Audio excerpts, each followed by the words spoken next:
Bonjour à toutes et à tous et bienvenue dans un nouvel Infiltré du dimanche. C'est encore une fois un plaisir de vous retrouver pour un programme varié. On commence cette journée à Coulennes, à la salle Henri Salvador, pour retrouver l'association Le Mans Mini Voiture pour leur bourse annuelle de mini voitures. Mais on a aussi des trains et des jouets anciens.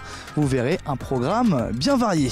Ensuite, on continue notre journée au parc des expositions au Mans pour les puces de printemps. Encore une fois un événement annuel dans lequel on retrouve des antiquités, des objets anciens, des pièces rares. Vous verrez, on va apprendre plein de choses. Et on continue pour un troisième sujet à Mulsanne pour un loto organisé par l'association Le Jardinier Sartois. C'est une première pour eux, leur premier loto. Et donc c'est à la salle Édith Piaf à Mulsanne. Et ensuite, dernier sujet, on ira faire la fête tous ensemble à Saint-Côme-en-Véret avec du maquillage, des déguisements et plein de choses à voir pour le carnaval. Tout simplement, le carnaval de Saint-Côme-en-Véret. Bon infiltré à vous, bonne émission. Allez, on commence à t'infiltrer comme la semaine dernière par une bourse d'échange autour de la collection. Cette semaine, le thème est précis, les mini-voitures, les trains et les jouets anciens. Pour ça, on est à la salle Henri Salvador à Coulennes. Donc pour les nostalgiques, préparez-vous, vous allez peut-être reconnaître des jouets d'enfance. Et ça y est, on est au cœur de la salle Henri Salvador, dans une des salles, parce que c'est divisé en plusieurs salles, et je suis en compagnie de Pascal Guibou. Bonjour. Oui, bonjour à tous. Donc vous êtes président de Le Mans Mini Voiture. C'est ça, je suis depuis quelques années le responsable de Le Mans Mini Voiture, et on organise notre 44e bourse à Coulennes, comme à son habitude, et on affiche complet. C'est ouvert depuis 9h, depuis quelques minutes, et déjà l'affluence est là. Ah oui, ça faisait la queue devant la salle. Oui, parce qu'on cherche à faire d'abord rentrer nos exposants qui puissent s'installer confortablement et sans que des petites mains viennent les aider. Et à 9h, on ouvre au public. Alors c'est vrai qu'il y a une petite affluence à ce moment-là. En matinée, c'est souvent le moment où on fait le plein de public parce que c'est là où on cherche la pièce rare. Et on laisse les gens vagabonder parmi les allées de 3 salles. Et oui. Donc 3 salles avec, vous me disiez combien d'exposants en tout? On a une centaine d'exposants. Le plus loin vient de Belgique. Et ils viennent de toute la France globalement. C'est pas trop dur de ramener des exposants d'aussi loin? Vous me disiez que vous essuyez des refus, donc j'imagine que ça va. Alors on refuse du monde cette année encore. Et je vous l'ai dit tout à l'heure, on est à notre 44e bourse. Les gens nous connaissent bien. Ils savent comment ça fonctionne, comment on s'organise. Et ils n'hésitent pas à revenir. On a quel type de visiteurs? C'est plutôt des gens autour de la collection, des collectionneurs ou juste des passionnés qui viennent jeter un œil? Alors, dans la bourse d'échange, on trouve de tout. Mais on trouve avant tout des passionnés d'automobile. Et bien évidemment, ceux qui recherchent des miniatures. Au 1,43e, c'est l'échelle Rennes. Les voitures font 8 cm à peu près. Le Mans, puisque ici on est très représenté, très marqué Le Mans. Et puis sinon, chacun vient chercher des revues techniques, des livres, des publicités, des autocollants, enfin tout ce qui nous fait rêver, même à 60 balais. Il y a les exposants, c'est on va dire le gros de la bourse d'échange, mais vous avez aussi des nouveautés comme un simulateur sur la scène, simulateur de course, de pilotage et aussi des artistes qui viennent exposer. Alors systématiquement, pour un peu agrémenter notre bourse, qui est gratuite pour l'accès au public, on fait venir des artistes. Cette année c'est un peu plus compliqué. Pour autant, on a 3 artistes qui sont là. Mademoiselle Poisson qui présente des tableaux fabriqués avec des canettes de Pepsi, de récupération, sans citer de mots de marque. On a 2 teintures et puis on a aussi quelques photos, de très très belles photos des 24 heures ou Le Mans classique. Et à côté de ça, on propose aussi quelques miniatures, les 70 ans de la DS, Aston Martin au Mans, le virage de Pontlieu en 1924. Enfin, ces choses qui nous parlent à tous en termes d'automobile. Qu'est-ce qui définit une valeur sur une voiture miniature? Qu'est-ce qui définit sa valeur, sa rareté? Son porte-monnaie déjà, parce que ce sont des jouets qui peuvent monter assez vite. C'est souvent le coup de cœur. Les collectionneurs sont malgré tout vieillissants, il faut se rendre à l'évidence. Et ça peut varier de 5-6 € à des prix qui font peur. Voilà. Mais justement, la question c'était qu'est-ce qui fait qu'une voiture va être plus chère qu'une autre? sa rareté. Ouais, sa rareté. Sa rareté, le fait que ça soit parfois des kits qui ont été montés par des très très bons monteurs avec une qualité de montage exceptionnelle. Mais oui, avant tout sa rareté. Et puis aussi le fait qu'on se dise ah, celle-ci je ne l'ai pas dans ma collection, je la cherche. Elle est peut-être pas forcément rare, mais c'est aujourd'hui que vous la trouvez et vous êtes prêt peut-être à mettre un prix important. Chacun ses collections et vous c'est Dakar, c'est ça? Alors moi voilà, alors au sein de notre association on brasse tout. Il y a des gens qui font du travaux publics, des engins de chantier, il y a des gens qui collectionnent du Dinky Toys, il y a des gens qui collectionnent le Mans beaucoup, que les vainqueurs ou tout un plateau. Et pour ma part, moi je ne collectionne que le Dakar, donc j'ai beaucoup de miniatures et moi je fabrique mes miniatures moi-même. Ça c'est beau. Je ne sais pas si c'est beau, mais en tout cas ça me plaît. Dans le Mans Mini Voiture, il y a cette bourse qui est organisée chaque année. Est-ce que vous avez d'autres manifestations tout au long de l'année ou d'autres événements qui se passent? Alors, nous, le club, on se réunit le premier lundi du mois à Sargé-le-Mans à 20h30. Et j'invite des gens à venir nous voir, à voir ce qu'on y fait, à voir ce qu'on y présente. Ça se passe où à Sargé? À Sargé-le-Mans, salle Célia. C'est la grande salle culturelle de Sargé.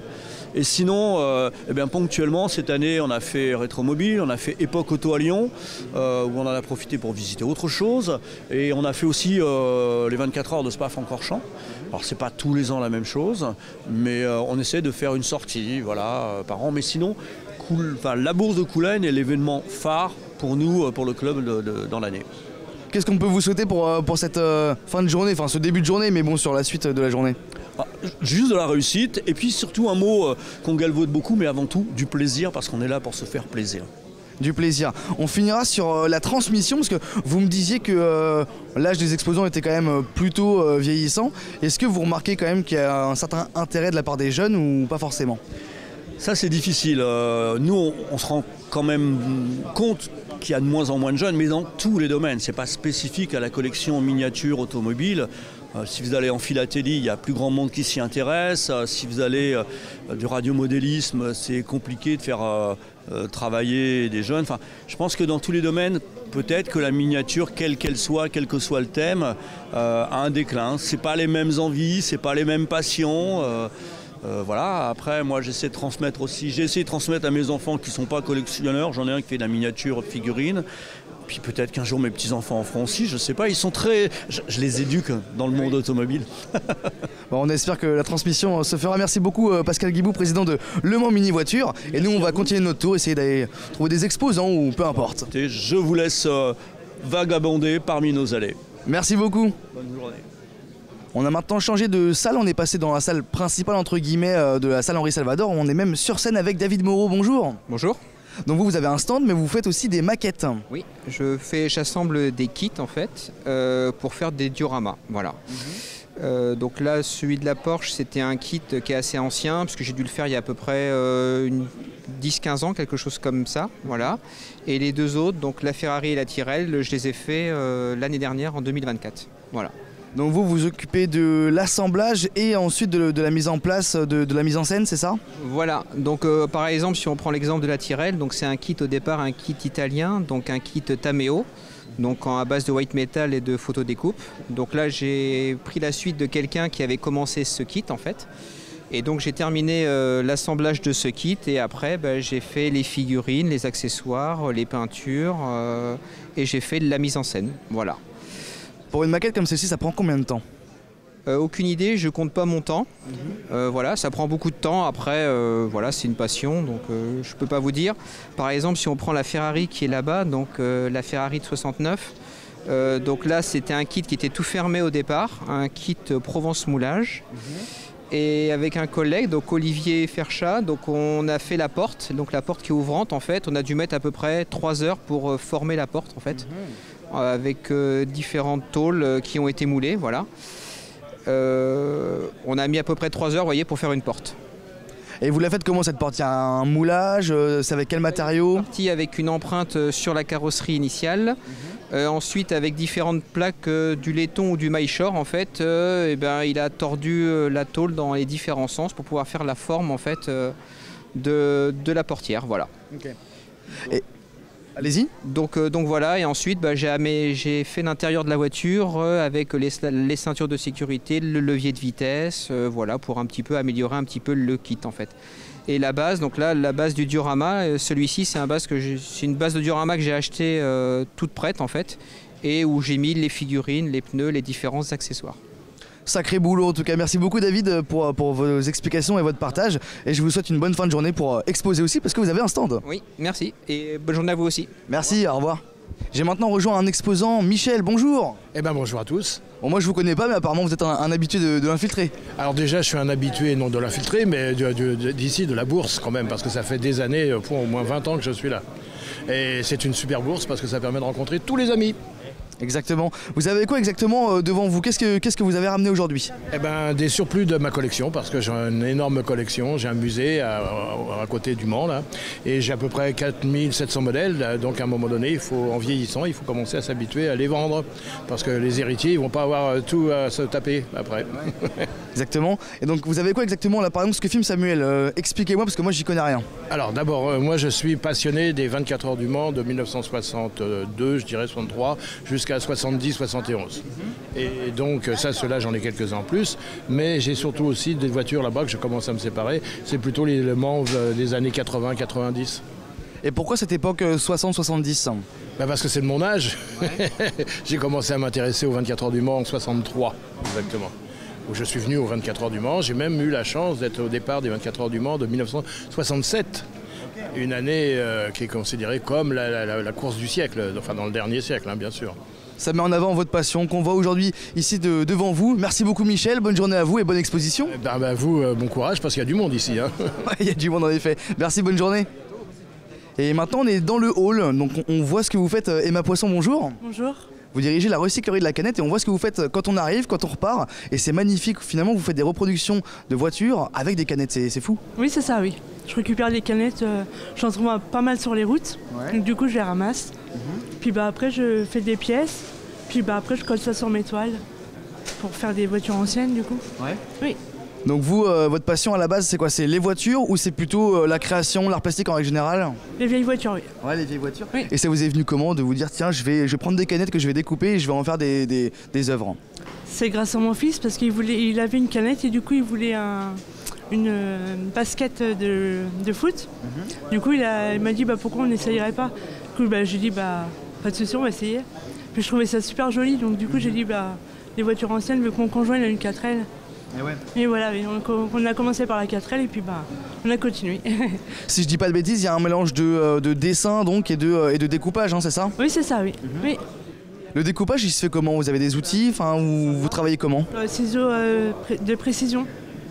Que au ciseau? Oui. C'est fou. Je lime avec une lime d'esprit précision.